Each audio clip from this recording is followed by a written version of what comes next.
untuk membodohi domba-domba yang sesat itu. Kamu mantap sekarang ya, sampai dapat Pajero apaan itu kamu sekarang. Salam sahabat semuanya, channel Dukung Pelayanan hadir memberitakan berita kesukaan, mengabarkan kabar baik bagi semua umat manusia.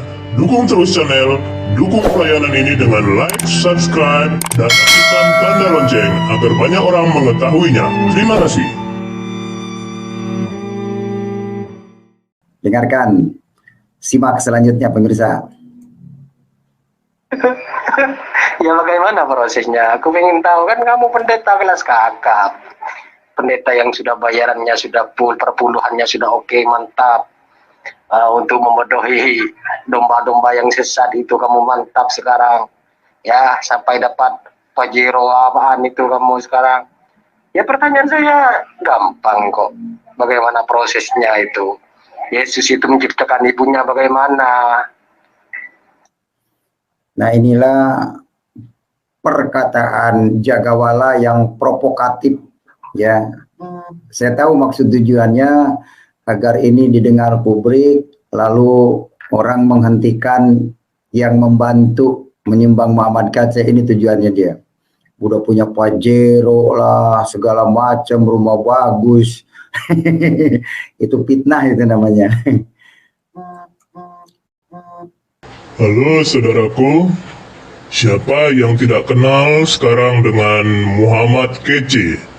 Tepatnya Bapak Haji Muhammad Kc, yang sekarang sudah menjadi seorang evangelis, dan kabar yang tidak sedap dia sering terima. Dia mendapatkan Pajero karena dia menukarkan imannya di dalam Tuhan Yesus. Bagaimana? Siapa yang berbicara demikian? Kita saksikan. Simak selanjutnya. Jadi Bang Jagawana, kalau bertanya itu harus sesuai tupoksi, sesuai porsinya. Kalau kamu mempertanyakan tentang penciptaan manusia, bagaimana mencipta, ya kamu harus tanya Tuhan lah, sang pencipta. Katanya Allah kamu yang kamu sembah itu Allah Maha Pencipta. Tanyalah sama Allahmu, bagaimana Yesus menciptakan ibunya Yesus, Maria. Harusnya itu yang kamu tanya kepada Allahmu. Jangan tanya ke Muhammad Kc. Muhammad Kc ini manusia biasa. Tapi kamu sering mengaku menyembah Allah dalam sholat. Kenapa nggak ditanyakan sama dia? Ini jawabannya buat Bang Jagawana ya. Tanyakan saja tentang penciptaan Maria itu seperti apa kepada Allah yang kamu sembah. Kalau Allah mau bisa memberikan jawaban, nah nanti kamu akan tahu, akan percaya. Sebab pertanyaan kamu itu kalau dijawab, dijelaskan oleh Muhammad Kc, kamu tidak percaya. Maka tanyakanlah kepada Allahmu yang kamu sembah. Bagaimana cara penciptaan Maria? Begitu ya Jagawala. Ini umat-umat pembohong yang akan membuat olok-olokan supaya orang tidak percaya Yesus. Katanya dia sholat itu komunikasi dengan Allah. Tetapi ketika Muhammad Kc menanyakan bagaimana sholat komunikasi dengan Allah, kalau memang sholat itu komunikasi dengan Allah, tanyakanlah kepada Allahmu, siapa yang menciptakan ibunya Yesus? Siapa yang menciptakan Maria? Harusnya begitu. Ini jawabannya seperti itu. Dan Jagawala ditanya itu kelimpungan, nggak bisa jawab. Lanjut, selamat selanjutnya. Jangan ngawur ngidul lah Kc. Jangan ngawur ngidul. Makanya kan kamu kan menuhankan Yesus kan. Menuhankan Yesus sebagai Tuhan, ya. Dan Yesus itu pernah berada dalam perut Maria gitu. Pertanyaan saya simpel kok. Siapa yang menciptakan ibunya Yesus itu? Apa Yesus sendiri? Apa Roh Kudus gitu? Jawab.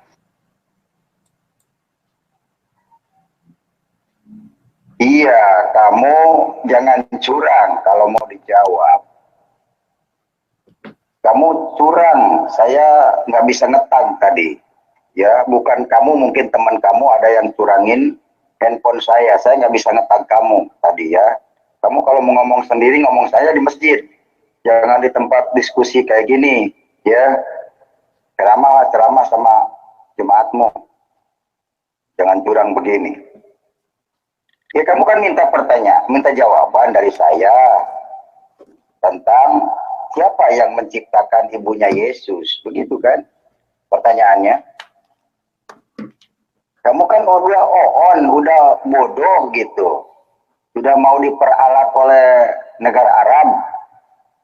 Kamu kan sudah bodoh.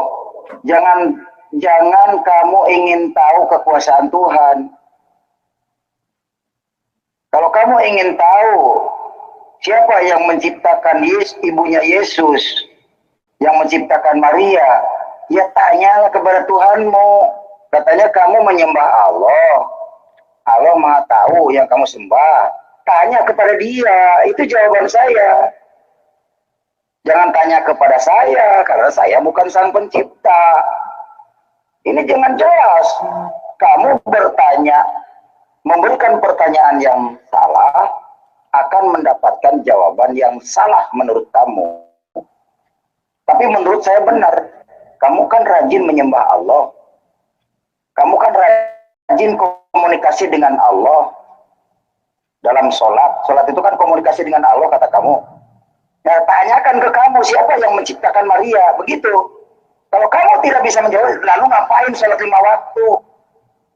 Tujuannya, kalau tidak komunikasi dengan Allah, kamu tidak bisa menjawab pertanyaan, di mana siapa yang menciptakan Maria? Bagaimana Yesus cara menciptakan Maria?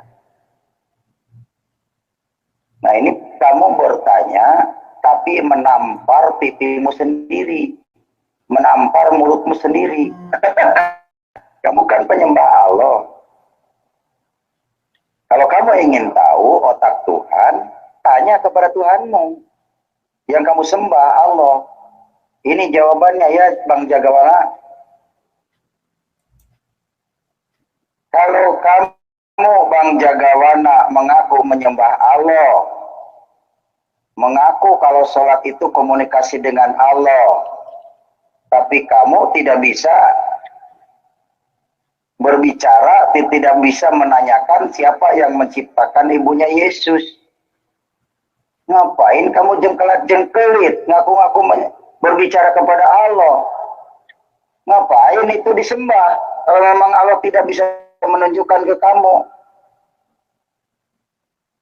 apa coba tujuannya kamu jengkelit sehari semalam 5 kali? Kalau tidak bisa menunjukkan kemahakuasaannya. Kalau jawaban saya gampang, yang menciptakan ibunya Yesus itu adalah akibat kuasanya Yesus. Karena Yesus Maha Kuasa. Beda dengan Allah yang kamu sembah, menampakkan diri pun tidak bisa. Bagaimana mungkin kalau dia punya anak sedangkan dia tidak punya istri? Jadi berhentilah kamu menyembah ikut-ikutan orang Arab. Ya, kamu itu kan menyembah sholat 5 waktu itu hanya ikut-ikutan orang Arab. Bukan kamu mengerti sebenarnya, Jagawala. Udah nyungsep sekali lagi. Baru satu pertanyaan udah nyungsep. Kalau nggak bisa menjawab, ya udah Kacek, diam Kacek. Itu kamu dibayar mahal-mahal sampai punya kereta. Pertanyaan anak kecil saja kamu tak bisa jawab loh. Hanya membuat malu orang Kristen kamu Kacek.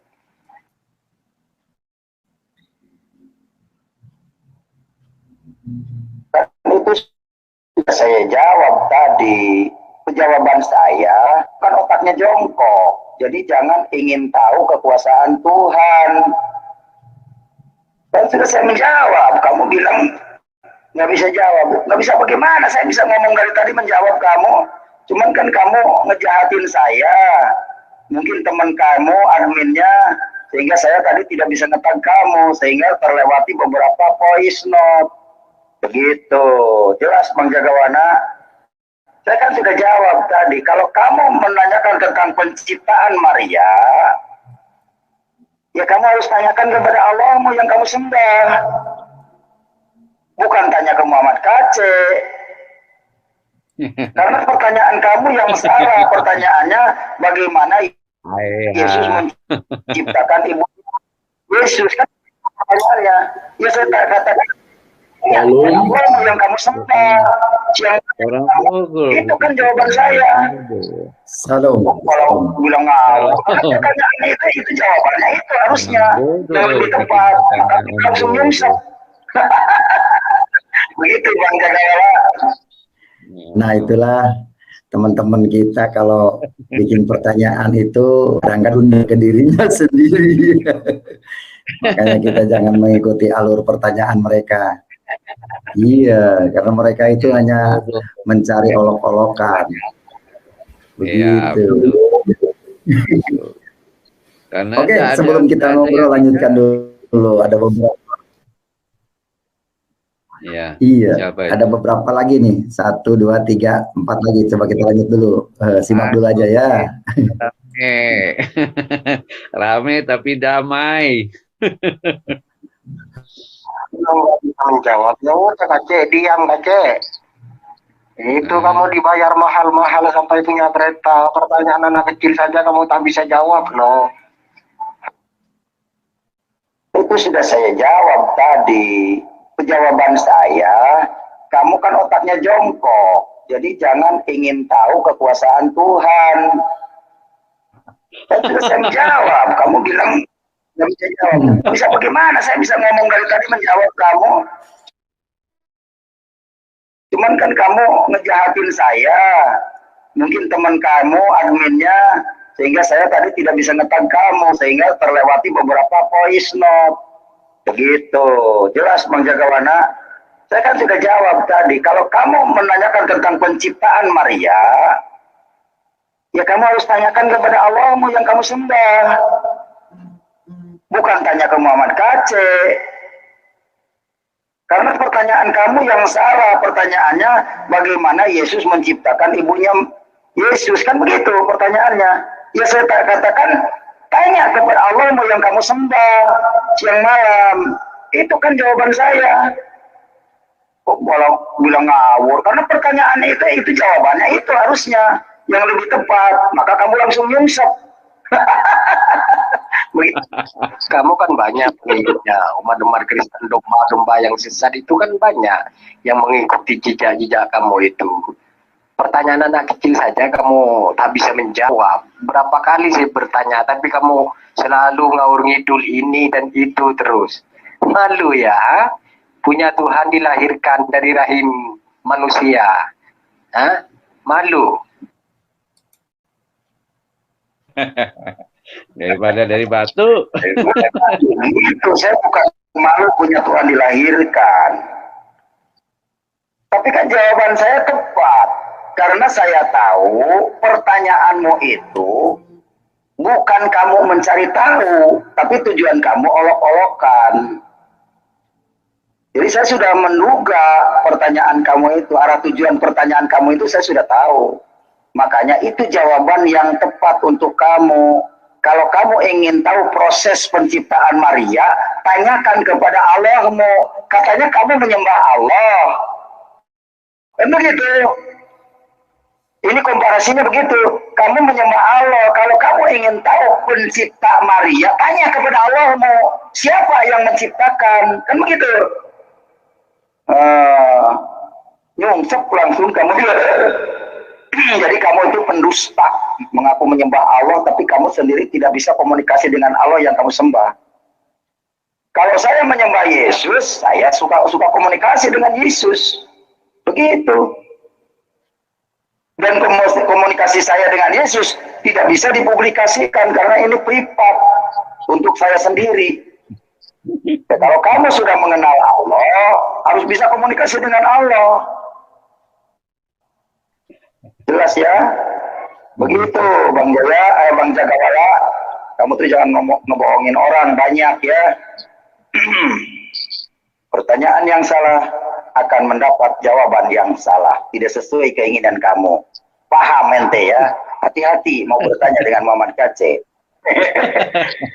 Saya tahu kamu itu bertanya menjebak atau mau mengolok-olok. Atau kamu mau menghina. Karena pertanyaan kamu itu bukan kamu mau mencari tahu, bukan. Jadi saya tidak perlu menjawab sesuai keinginanmu. Jelas ya?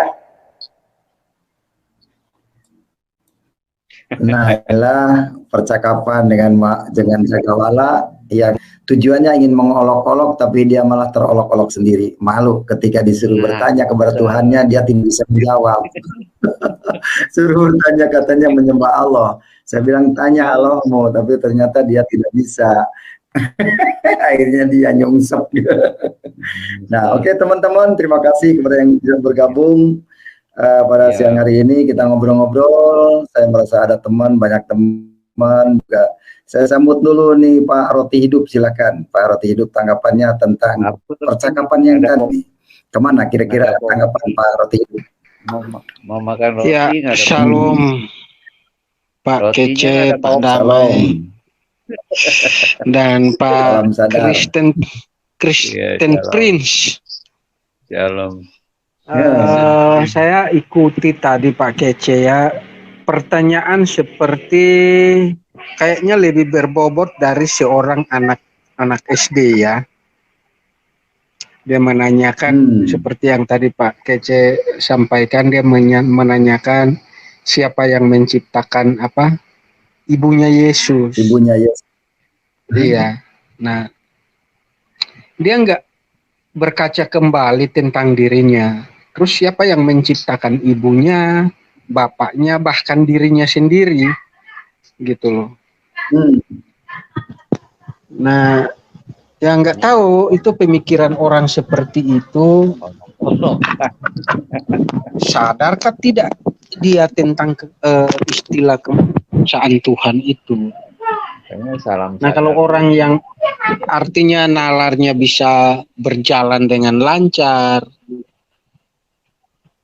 untuk mengajukan pertanyaan seperti itu, bagi saya sebelum dia ajukan pertanyaan seperti itu ya seharusnya, kalau maaf kata kalau saya bilang mungkin karena pemikirannya dangkal dan pengetahuannya juga tidak ada, sehingga menanyakan pertanyaan-pertanyaan yang seharusnya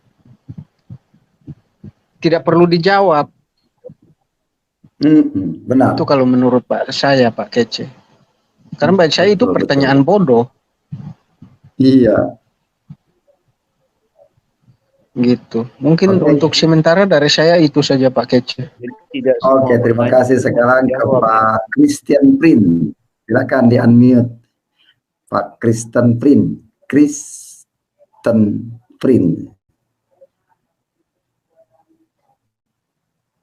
Atau Pak Damai dulu dah. Pak Damai, silakan Pak Damai. Pak Kristen Prin belum mau bicara nih. Iya. Pak Damai, silakan tanggapannya. Tuhan nggak mau dia nunggu antrian. Iya, jadi nggak semua pertanyaan harus dijawab dengan pinter. Jawaban bodoh kasih pertanyaan bodoh kasih aja jawaban bodoh kan gitu. Soalnya ngawur, pertanyaannya tidak mengarah, tidak ada arahnya kemana gitu. Ya, tapi ya bagaimana ya, manusia itu memang macam-macam begitu. Tadi Pak Kace sebelum ke sini saya jelasin tuh di sebelah juga. Cuman pagi ini saya dapatkan sesuatu yang menarik Pak Kace. Pak Kace, saya mau cerita nih Pak Kace. Jadi yang menarik tuh begini. Ini kehidupan manusia tuh begini. Kehidupan manusia itu misalnya nih ya, orang lagi santai gitu ya, mungkin sama keluarga atau sama teman di taman gitu ya. Kan mau menikmati segala sesuatu yang ada, mungkin pemandangannya indah, udaranya seger, terus ngobrol Hmm. gitu ya. Tapi kalau kita yang mengerti sesuatu yang lebih, dari obrolan apapun, kegiatan apapun, itu tingkat kenyamanan, kenikmatannya tuh sementara dan menghilang begitu aja. Tapi kalau berbicara mengenai firman Tuhan dan mengenai karya Tuhan, wah itu akan panjang lebar dan tidak, kalau satu frekuensi ya maksudnya ya, itu akan panjang lebar dan tidak pernah habis, dan itu akan cukup membuat hati kita kenyang itu.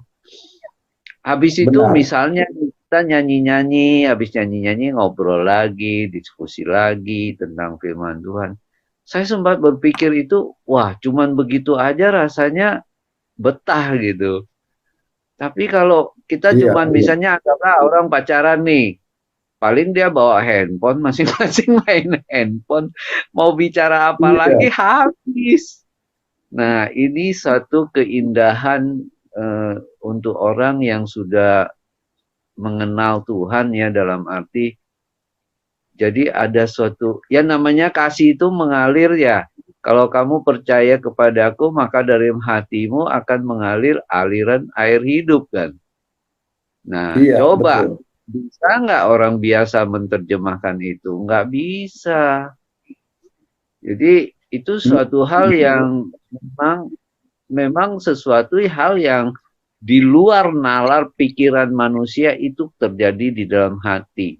Makanya dikatakan tidak pernah dilihat mata, tidak pernah didengar telinga, tidak pernah timbul dalam hati manusia, maka diberikan damai sejahtera yang melampaui akal. Melampaui akal itu kan nggak mungkin orang dari dunia bisa dapat. Kan dia cuma punya akal. Kalau melampaui akal, ya cuma Tuhan dari surga. Nggak mungkin.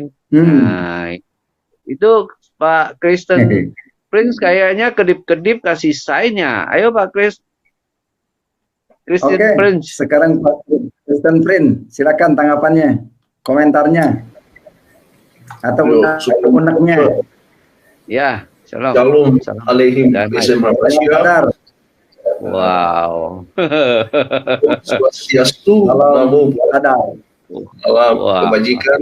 Assalamualaikum warahmatullahi wabarakatuh. Harus Salam komplit ya. Waalaikumsalam warahmatullahi wabarakatuh.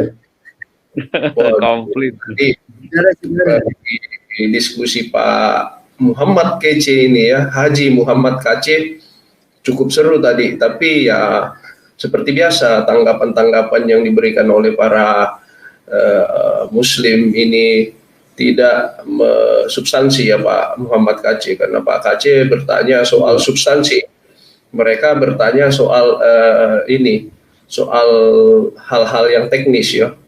Oh Pak Kece ini dibayar hal segala macam, apa hubungannya dengan ayat, apa hubungannya sama dalil kan? Jadi lari-larinya ke situ, seperti yang biasanya.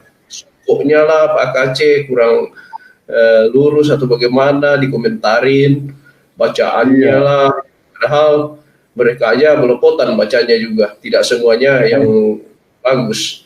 Jadi di sini kita sudah melihat ya bukti-bukti kepanikan dari kawan-kawan di seberang kalau sudah berhadapan dengan Haji Muhammad Kece ya, karena haji ini kan mahal Pak Kece, jadi tidak bisa diterangkan ini ya, karena 2 kali soalnya. Dan soal itu juga ada beberapa materi sebelum di skakmat soal bagaimana kalau kamu menanyakan Tuhan, kenali dulu Tuhanmu siapa. Wah itu bagus Pak Kece, karena selama ini kan mereka menuhankan sesuatu yang mereka sendiri belum mengerti Pak Kece, karena mereka hanya membicarakan nabinya saja yang katanya dari Arab. Kalau menurut perspektif kekristenan, nabi yang datang atau nabi yang mengaku datang setelah Yesus itu adalah nabi palsu.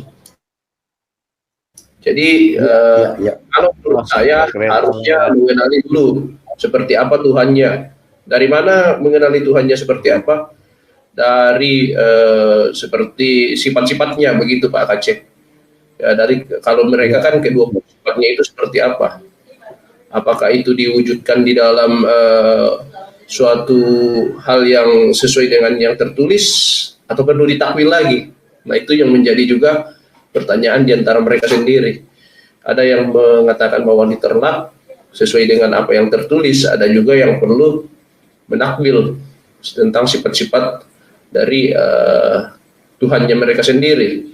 Nah, pertanyaan saya di sini Pak Kaceh, bila mereka selalu membicarakan Muhammad sebagai seorang nabi, lalu mengutip juga nama Allah, alasannya mereka ini, alasannya Allah bersalawat kepada Nabi Muhammad ini untuk apa Pak Kaceh? Kenapa harus Allah yang bersalawat kepada Nabi Muhammad? Kenapa tidak sebaliknya begitu? Karena Kenapa ya, sebaliknya Muhammad minta salawat kepada Allah gitu ya? Ya, ke ilah mana kira-kira Allahnya itu bersalawat untuk Nabi Muhammad? Gimana jawabannya itu Pak Kaceh? Nah itu dia yang dipertanyakan, itu kok jadi blunder ya ajaran Islam ini, kok Nabi yang berselawat, Allah berselawat kepada Nabi itu tadinya mau ngelabui orang agar kemuliaan Muhammad itu lebih tinggi daripada Allah, itu maksudnya seperti itu. Untuk mengelabui pengikutnya supaya membanggakan Muhammad sehingga Allah dikesampingkan. Tuh Allah saja bersolawat kepada Nabi, masa kamu pengikutnya nggak mau bersolawat? Itu maksud tujuannya. Jadi membuat suatu pernyataan yang sebetulnya itu kontroversi dan membingungkan. Bagi orang cerdas itu pasti bingung, kenapa sih ya kok Allah bersolawat kepada Nabi, yang seharusnya Nabi yang bersolawat kepada Allah gitu. Artinya meminta pertolongan kepada Allah, bukan Allah meminta pertolongan kepada Muhammad. Allah yang mana ini gitu. Arti salawat itu kan mendoakan, minta pertolongan. Tapi di situ dialihkan penghormatan. Allah itu penghormatan kepada Nabi katanya. Seharusnya Nabi memberi penghormatan kepada Allah, seharusnya begitu. Lanjut Pak Roti Hidup atau Pak Kris, tambah lagi Pak Damai, silakan. Berarti, siapa yang bicara duluan? Itu setingkat dong, Nabi sama Allah ditaruh setingkat kalau kayak gitu. Malah lebih turun. Tuhan lebih turun daripada Nabi. Ya nggak masuk akal itu. Saya bilang nggak masuk akal. Apalagi kata Kenji. Akalnya, wong Jawa bilang akalnya kuali. Terbalik. Akalnya kuali, ya benar. Iyalah. Iya, begitu. Aku mau nyanyi ya sedikit. Iya benar, kuali. Damainya seperti sungai. Damainya seperti sungai. Damainya seperti sungai di hatiku.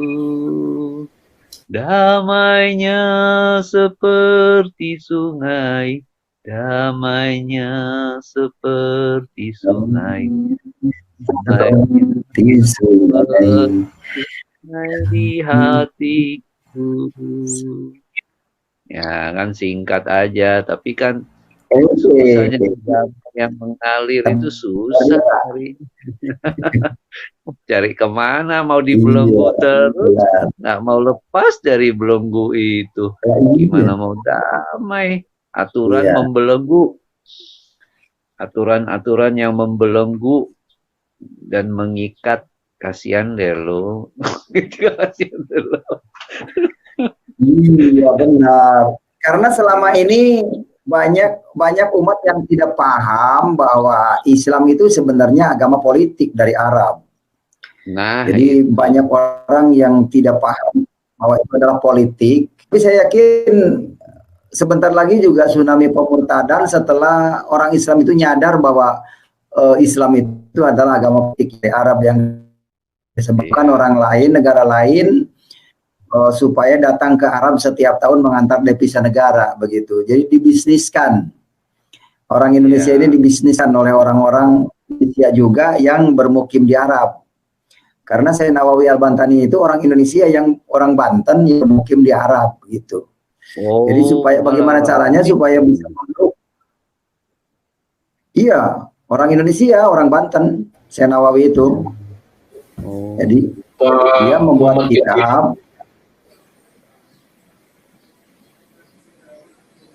Ya Pak. Pak, Ya Pak. Apa? ya kalau ini bisa dijelaskan nggak Pak Muhammad Kece di Quran 19:21?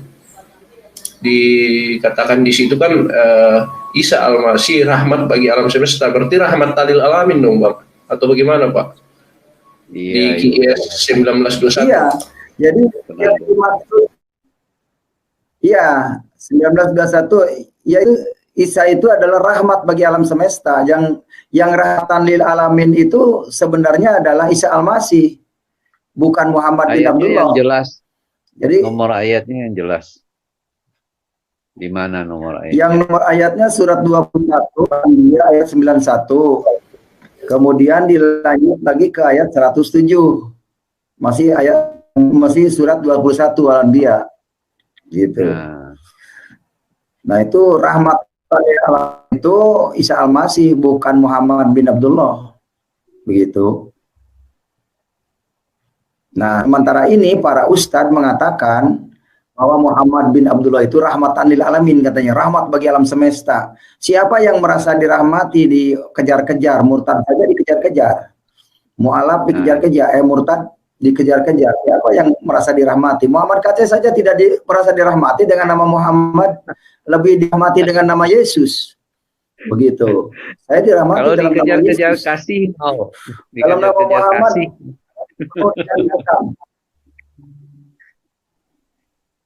dikejar-kejar taksi. Kasih, bukan taksi, kasih. Nah, kalau Yesus dikejar-kejar kasih, bener. Banyak orang yang nanyain rekening mau kirim anggo, itu kejar kasih namanya. Mantap. Itu dikejar kasih itu namanya. Iya. Yang Mana dikejar-kejar makanya gitu. Nah itu kan. Nah, Pak iya, Damai, itu Pak Damai, aku masukin sudah ke grup ya. Oke. Iya, Oke, baik. Pak Roti. Pak KC dikejar-kejar Iya. intimidasi, nggak mau. Oh, sesuatu yang menakutkan mana mau sih Pak KC ya? Iya benar. Itu kok pada keluar lagi udah masuk. Oke. Siapa? Kan ngobrol, saya ada telepon. Lanjut dulu ngobrol, ada telepon saya. Di telepon malah sudah masuk keluar telepon dah, nggak puas mau. Aduh, iya kalau dipikir-pikir memang rugi sekali ya. Merugikan banyak hal itu kalau orang terbelenggu dengan kondisi hati yang tertekan, yang berbeban berat, dengan aturan-aturan yang susah, yang hasilnya merugikan sendiri dan orang lain. Itu kan sebenarnya sangat menyedihkan. Kenapa nggak sadar-sadar, tapi karena takut keluar dari kelompok manusia itu, karena kalau keluar dihakimi, bahkan mau dibunuh, jadinya tetap di dalam. Lah kalau begitu terus mau gimana hidupnya? Tertekan, nggak nyaman deh pasti. Lalu terus mau mikir sesuatu yang lebih, otak udah tumpul, nggak boleh nanya ini, nggak boleh nanya itu. Aduh, kasihan bener ini. Tapi sebenarnya saya dulu mengalami itu sih. Kayaknya otak itu kok butek ya. Tapi ya gimana lagi ya, nggak boleh nanya ini, nggak boleh tahu itu. Jadinya nggak bisa jadi pinter kalau saya lihat. Ya, habis ya keluarlah dari situ dulu sementara, ngecek ada nggak yang lebih baik, dibandingin akhirnya baru mendapatkan sesuatu yang baik, tapi bukan cuma yang baik, yang terbaik itu. Halo, ayo ngobrol. Pak Roti hidup lagi ngapain, Pak Christian Prince? Pokoknya suaranya hilang. Saya bisa aja sih ngobrol. Lagi nyimak, Pak. Lagi nyimak. Yang saya pikirkan adalah, kan saya pernah ngalamin. Karena pernah ngalamin dulu, saya kan mau nanya ini nggak dikasih tahu, nanya itu nggak dikasih tahu. mau pikir sendiri takut ngambil kesimpulan salah. Ya karena begitu terus akibatnya otak saya jadi pasif, jadi nggak kreatif. Orang nggak boleh ini, nggak boleh itu, lama-lama.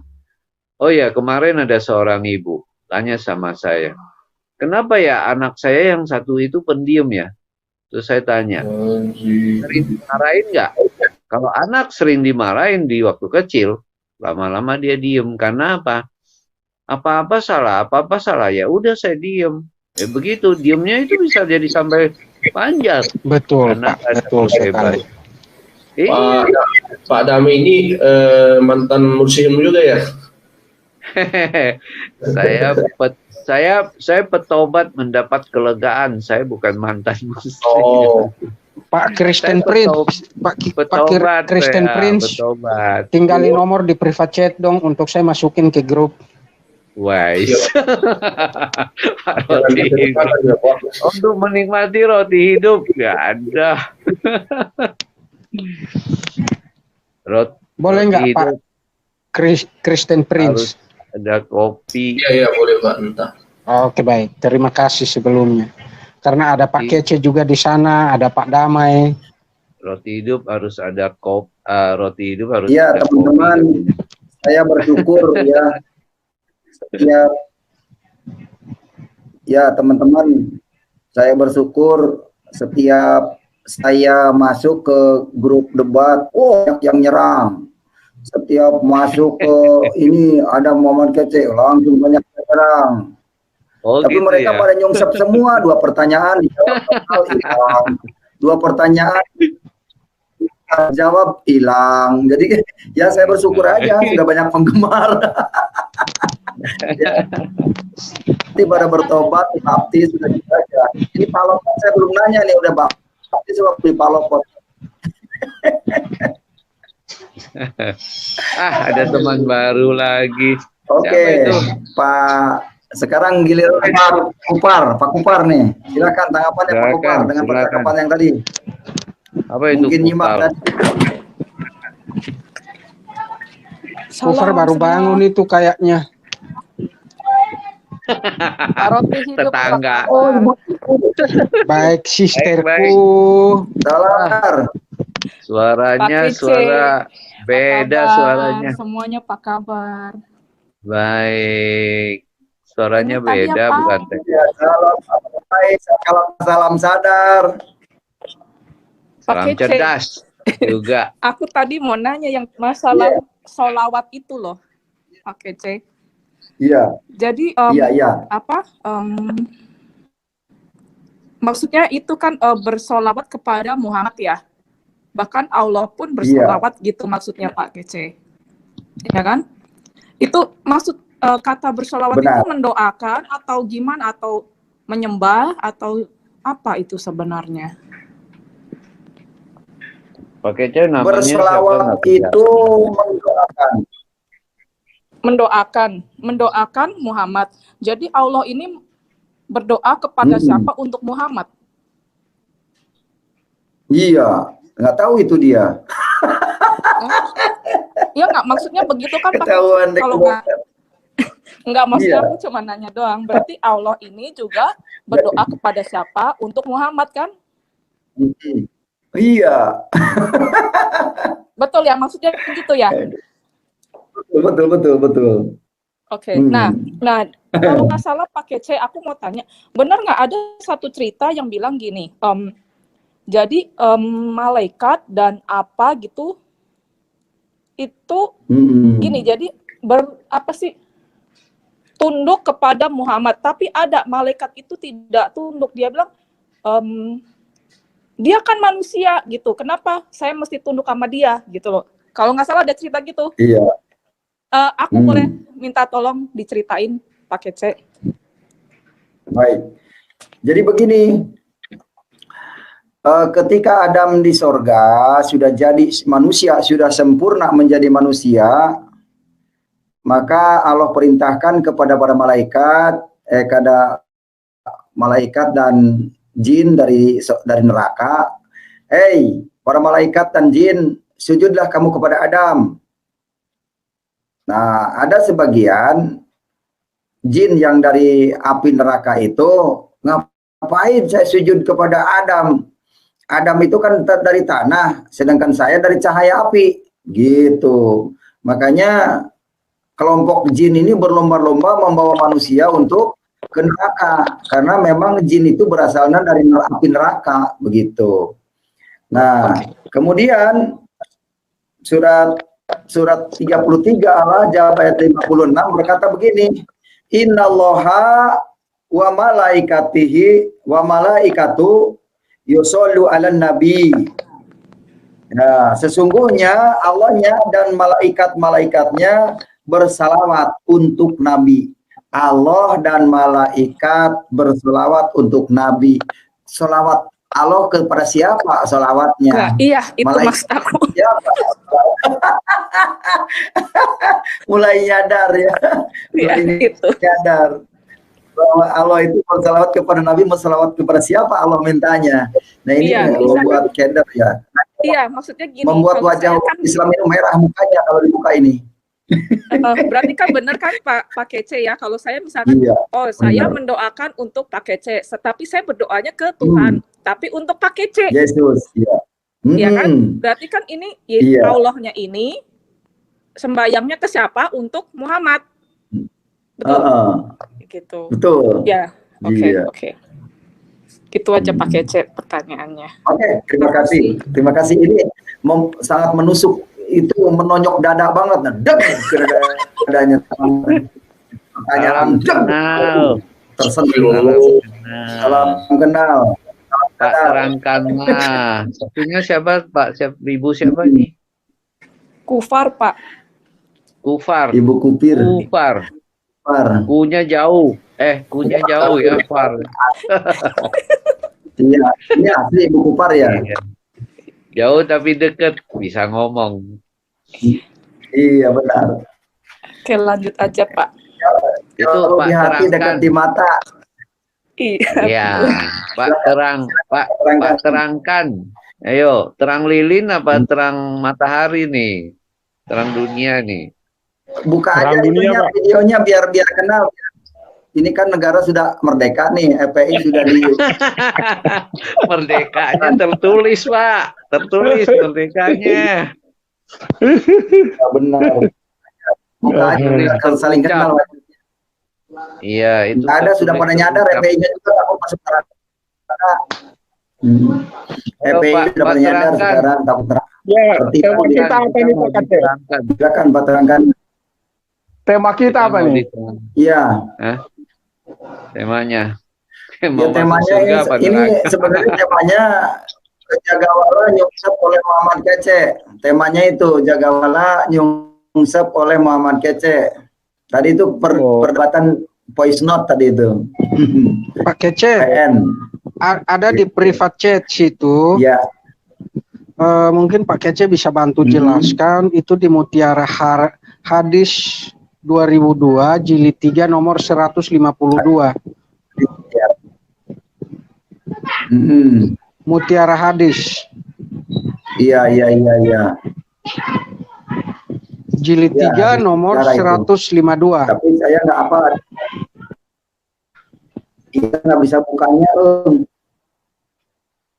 nggak apa lagi itu. Yodi. Itu bunyinya begini, Pak Kece. Bunyinya Muhammad SAW berkata, napas hidupku ada di tangan Isa putra Maryam.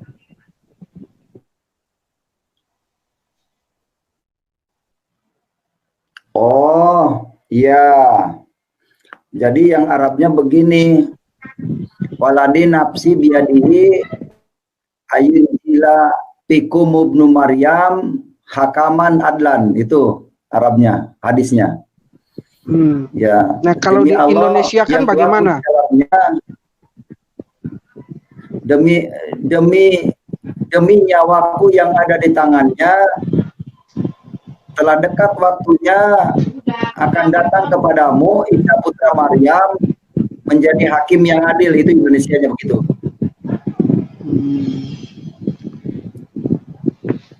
Itu Indonesia seperti itu.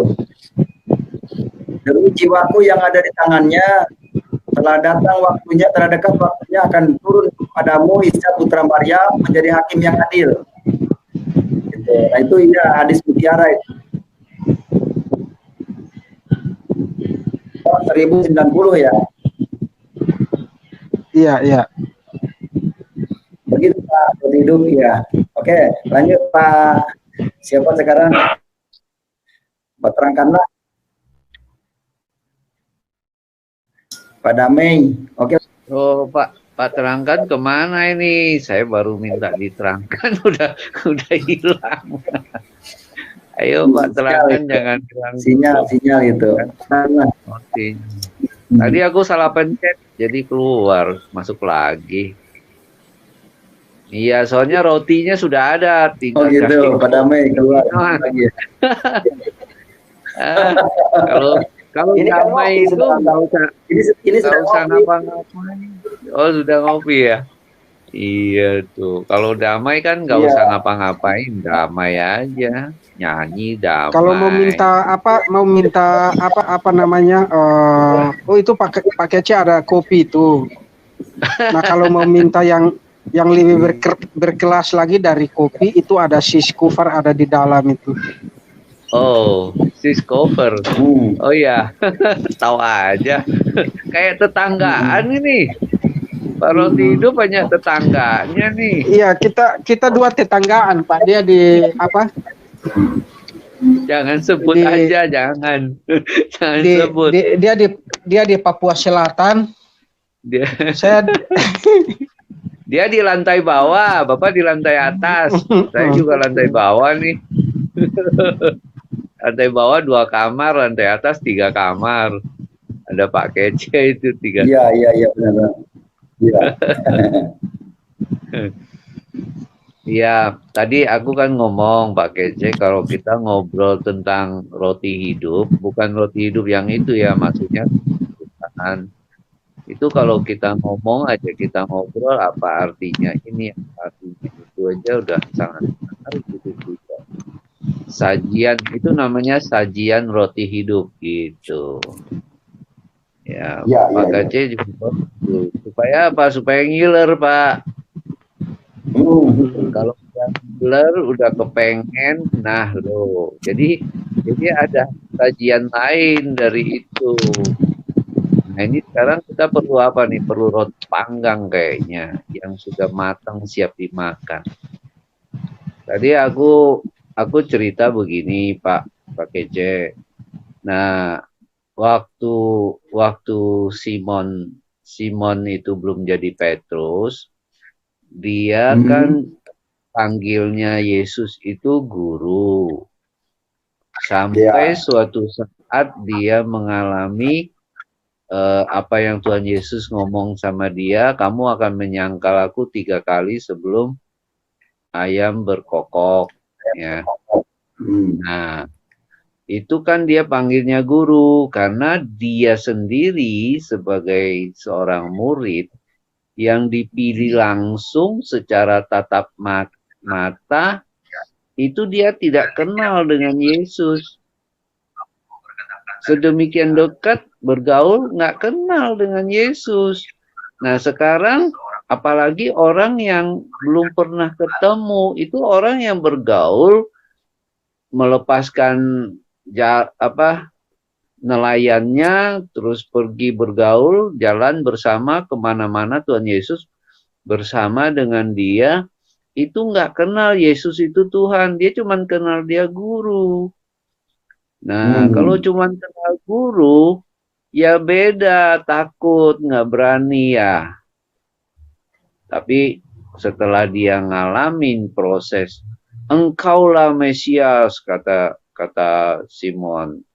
Terus Tuhan Yesus langsung ngomong, ya di atas batu karang yang teguh inilah aku akan membangun. Akhirnya Petrus bisa berkhotbah, berapa ribu orang bertobat gitu kan. Jadi memang ada perubahan yang jelas. Nah ini Petrus ini kan orang biasa, baik-baik. Sekarang mulai lagi kita lihat si Saulus. Saulus ini kan si pembunuh orang pengikut Yesus gitu kan. Iya. Pembudaya yang hebat gitu. Nah, bagaimana dia nggak mungkin ada orang yang berani nginjilin kan, nggak berani menceritakan tentang Yesus Tuhan sama dia, dibunuh sama dia. Mau nggak mau Tuhan yang langsung bicara sama dia. Akhirnya begitu ketemu, dia ngalamin, nah kesadaran dia betapa jahatnya aku dulu. Makanya dia berusaha berbalik 180 derajat dan melakukan, karena jiwanya begitu kokoh, begitu semangat, makanya tertulis di dalam Alkitab sedemikian banyak tulisannya dia, suratnya, yang menceritakan kesaksian dia, membuat banyak orang belajar tentang pergaulan dengan Tuhan. Jadi orang-orang dipakai berbeda-beda. Surat Petrus ada, surat yang ditulis oleh Paulus ada gitu kan. Tapi semua yang ditulis itu mengkerucut kepada satu hal, yaitu kehidupan bersekutu dengan Tuhan, bukan menganggap Tuhan itu guru yang katanya yakin, yakinin, imanin. Itu suatu kesalahan, karena Tuhan itu bilang, terimalah rohku dulu supaya kamu kenal, karena kan mau Immanuel, kalau nggak Immanuel kan berarti sendiri. Kalau Immanuel berarti berdua. Nah, kalau udah berdua nggak bakalan sepi. Mau duduk di taman nggak bakal sepi, karena berdua. Nah, kalau tambah lagi bertiga, satu. Jadi itu yang harusnya memang ada dua tahap ya. Kalau kita bilang masuk gereja, orang yang masuk gereja itu bisa aja dari latar belakang apapun. Terus didaftar, udah didaftar, nah akhirnya terdaftar jadi anggota. Itu mah biasa, semua orang bisa mendapatkan hal itu dengan mudah.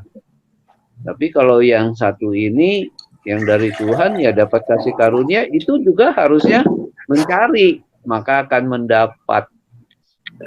Jadi sesuatu yang memang luar biasa itu. Makanya orang-orang yang diinjilin Tuhan langsung, itu hasilnya memang beda. Karena apa? Dia ngalamin langsung. Tapi kalau cuma mengimani, itu kata orang seperti Ayub mengatakan, dulu aku hanya mendengar dari kata orang saja. Tetapi dalam proses hidupnya, sekarang dia bercerita, dia biasa, sekarang aku memandang engkau dengan mataku sendiri kan. Jadi semua cerita-cerita itu meneguhkan pengalaman hidup orang Kristen, pengikut Yesus, anak Allah gitu. Ya Pak, gimana Pak? Oke. Iya, jadi Nabi itu berbeda dengan Yesus. Yesus itu Tuhan. Kalau Nabi itu hanya sebatas manusia yang diberi pewahyuan, itu Nabi. Dari Musa, Nuh, itu manusia. Terangkan minta dinaikin. Terangkan, kenapa tadi turun? Oke, naikin dulu. Pak terangkan, silakan Pak terangkan. Langsung nah itu silau, dia. Pak. Langsung tahu ada yang terang. Iya, kok nggak naik? Iya, shalom Pak Kece. Makasih. Salah pencet tadi jadi keluar. Nah, shalom. Salam damai. Salam sadar. Begitu terang naik langsung silau nih, Pak.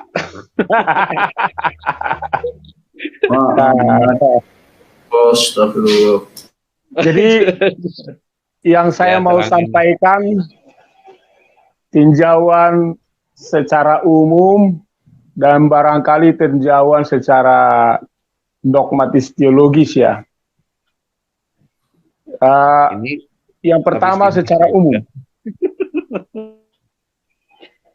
Kalau kita lihat kebenaran-kebenaran secara umum, pendapat-pendapat ahli mau siapapun, nggak akan ada pernah kebenaran, ajaran yang sempurna, ajaran yang terbaik, ajaran yang paling komplit, ajaran yang sanggup memulihkan selain hanya ajaran Yesus. Kalau kita pahami dari sudut pandang historikal biblikalnya, mulai dari perjanjian lama sampai sekarang ini, nggak ada ajaran yang paling sempurna selain ajaran Yesus. Mari kita sandingkan ajaran Islam. Apa sih nilai-nilai ajaran Islam? Kalau kita lihat, paling sekitar amal. Amal itu apa sih? Kemampuan manusia. Sejauh mana kemampuan manusia berjalan dalam kebenaran, itulah nilai kebenaran Islam. Kalau mereka tidak bisa berjalan benar, maka tidak akan berkah pernah bisa benar. Jadi kekuatan kebenarannya adalah pada manusia. Hindu, Buddha, semua agama apapun, pada prinsipnya kebenarannya adalah kebenaran manusia. Aturan manusia. Tapi coba lihat ajaran Tuhan Yesus. Itu dalam perspektif umum, wow, ajaran yang luar biasa. Ajaran kasih karunia, ajaran memberikan kesempatan, ajaran pemulihan, ajaran kesadaran oleh Rohnya bekerja. Itu sampai akhirnya kita kuat pun mengikuti Yesus sampai sekarang. Itu adalah karena ajaran kasih karunia.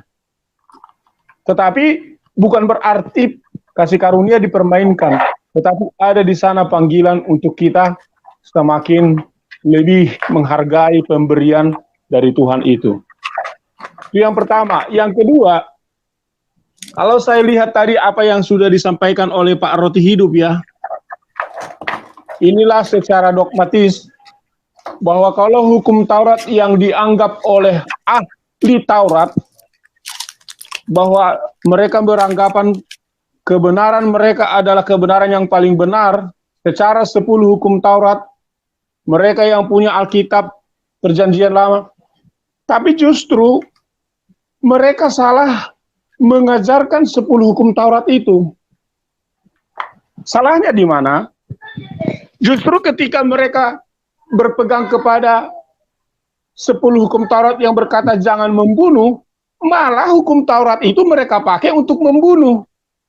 Iya, benar. Contohnya, hukum yang ke-6, jangan membunuh. Coba perhatikan, perempuan yang berdosa itu harusnya mati, dirajam dan dibunuh menurut pandangan teologis ahli Taurat. Coba kalau Yesus tidak ada di situ, pasti itu perempuan mati.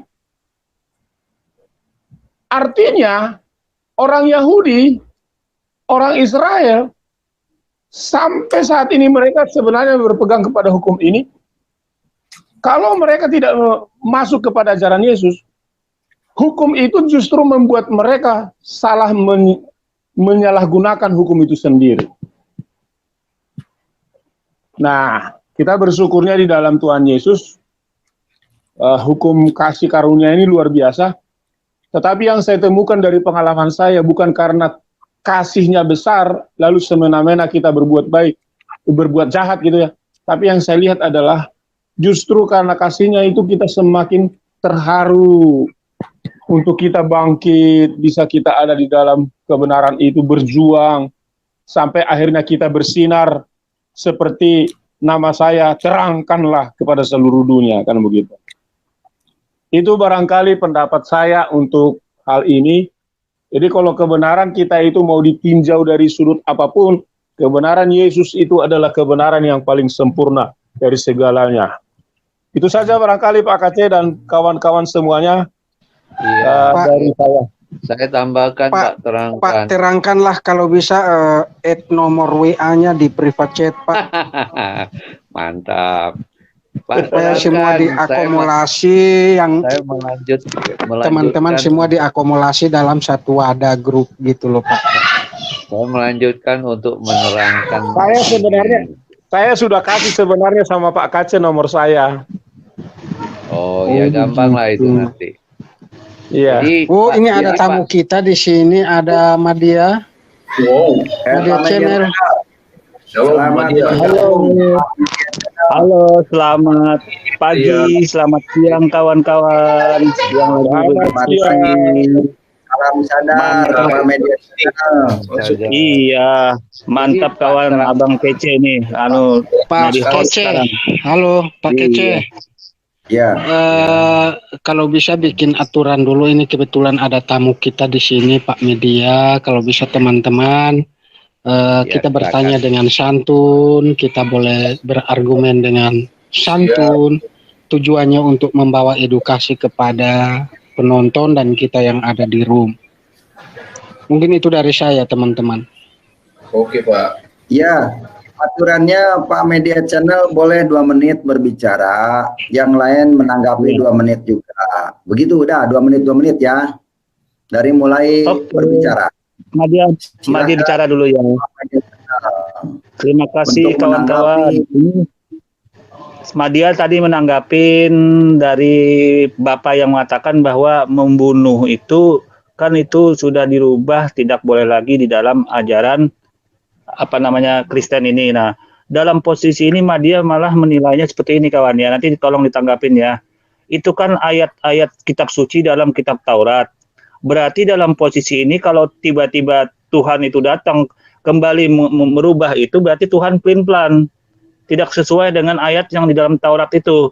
Dulu melarang membunuh, kemudian boleh membunuh, tapi sekarang dilarang membunuh gitu loh. Dalam posisi ini kan dalam posisi membingungkan dalam posisi ini gitu loh. Rajam itu contohnya rajam ya. Dulu boleh dirajam.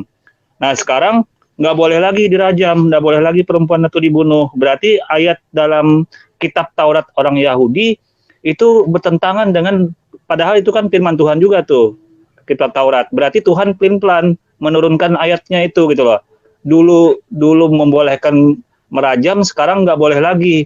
Padahal Tuhannya sama. Nah, sekarang teman-teman tanggapin. Ya, saya tanggapi Oke, dulu ya. Ya, silakan. Boleh, Saya tanggapi. boleh saya dulu menanggapi. Intinya gini, apa Tuhan plan-plan? Intinya kan itu semua ayat itu kan berasal dari Tuhan nih. Berarti Tuhan plan-plan gitu loh. Baik, saya tanggapi ini. Coba teman-teman, saya moderator dulu Pak Kece ya, untuk saya bisa mengarahkan waktu. Oke, pertama dari Pak Kece dulu, silahkan. 2 menit, 2 menit. 2 menit, oke. Baik, begini, kenapa dulu membolehkan membunuh? Nah, itu dulu karena FPI-nya belum dibubarkan, makanya boleh diancam membunuh yang murtad dan sebagainya, halal darahnya. Kalau sekarang FPI-nya sudah dibubarkan, jadi dirubah. Demikian juga Alkitab, dulu kan itu kerajaan. Jadi kerajaan dengan Tuhan itu beda visi misinya. Itu saja. Silakan yang lanjut nambahin, yang lain nambahin. Masih belum 2 menit Pak Kece. Oh ya, oke, tambahin lagi. Ya, saya beritahukan kepada teman-teman bahwa kalau dulu kan FPI masih percaya, sekarang FPI-nya sudah diberhentikan, artinya sudah dibubarkan. Jadi nggak boleh lagi membunuh murtadin, nggak boleh mengejar-ngejar yang murtad, gitu aja.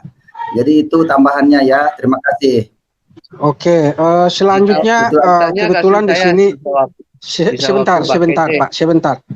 Ya, selanjutnya coba ke Sis Kufar dulu. Kayaknya dari tadi beliau belum berbicara. Mungkin dari Sis Kufar untuk menanggapi pertanyaan dari Pak saudara kita Media. Silahkan, Sister. Halo, Kufar. Belum bangun. Pak Ropi itu Oke. skip aja. Aku lagi cuci baju. Ya, ganti yang lain. Itu Sebastian kayaknya Devis not connected. Nggak bisa masuk. Oke, kalau begitu langsung saja ke Pak, terangkanlah. Silahkan Pak, waktunya 2 menit. Oke. Kalau lebih mungkin coba nanti mohon dimaklumin. Saya mau terangkan dulu ya sejelas-jelasnya. Sebelum ada 10 hukum Taurat, ya, hukum zaman itu adalah hukum hati nurani. Hukum hati nurani itu ditentukan oleh kemampuan seseorang dalam menjalankan hukum menurut pikiran dan perasaan mereka. Zaman itulah ditentukan bagaimana kemampuan orang itu mengelola hatinya. Namun ternyata dalam historical, baik mulai dari Kain, ya, baik sampai kepada zamannya Nuh, semua itu tidak mampu mengendalikan dirinya. Oleh karena itulah, pada awalnya hukum itu, manusia melakukan hukum berdasarkan hati nurani. Tetapi setelah datang hukum Taurat, maka berdirilah hukum Taurat ini menjadi standing ilegal, bagaimana manusia harus mengikuti 10 hukum ini. Nah, sekarang pertanyaannya, dari Pak siapa tadi ini? Pak Madia, Madia Channel. Pak Madia Channel. Mengapa di dalam hukum 10 hukum Taurat dilarang membunuh, lalu kenyataannya ada hukum rajam? Perhatikan, kalau kita percaya hukum Taurat adalah hukum yang tertinggi, maka sesungguhnya hukum rajam bukanlah hukum yang berasal dari Tuhan.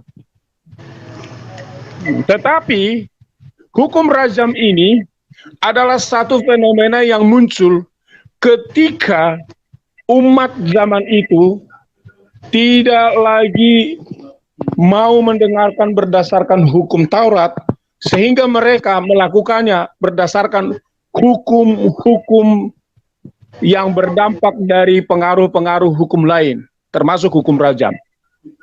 Tuhan tidak pernah berfirman tentang hukum rajam, tetapi itu adalah sesuatu hukum yang mereka lakukan berdasarkan adopsi hukum-hukum dari luar. Oke, Pak.